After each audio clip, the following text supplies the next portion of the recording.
يا بني إسرائيل اذكروا نعمتي التي أنعمت عليكم وأني فضلتكم على العالمين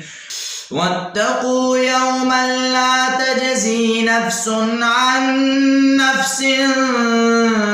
شيئا ولا يقبل منها شفاعة ولا يؤخذ منها عدل ولا هم ينصرون وإذ نجيناكم من آل فرعون يسومونكم سوء العذاب يذبحون أبناءكم ويستحيون نساءكم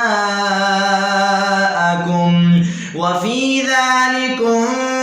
بلاء من ربكم عظيم وإذ فرقنا بكم البحر فأنجيناكم وأغرقنا آل فرعون وأنتم تنظرون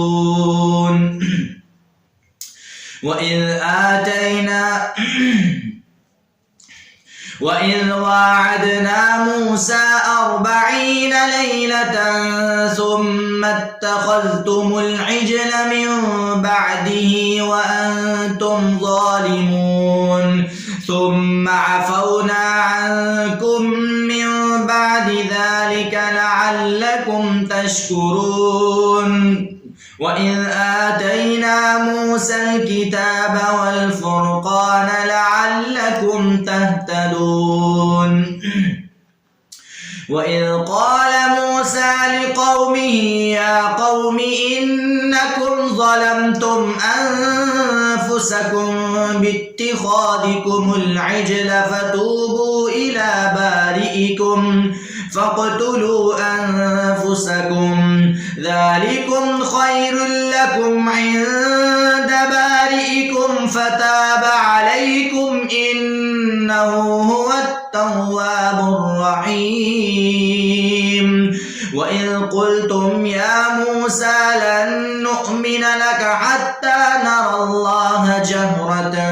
فأخذتكم الصاعقة وأنتم تنظرون ثم بعثناكم من بعد موتكم لعلكم تشكرون وظللنا عليكم الغمام وأنزلنا عليكم المن والسلوى كلوا من طيبات ما رزقناكم وما ظلمونا ولكن كانوا أنفسهم يظلمون وإذ قلنا ادخلوا هذه القرية فكلوا منها حيث شئتم رغدا وادخلوا الباب سجدا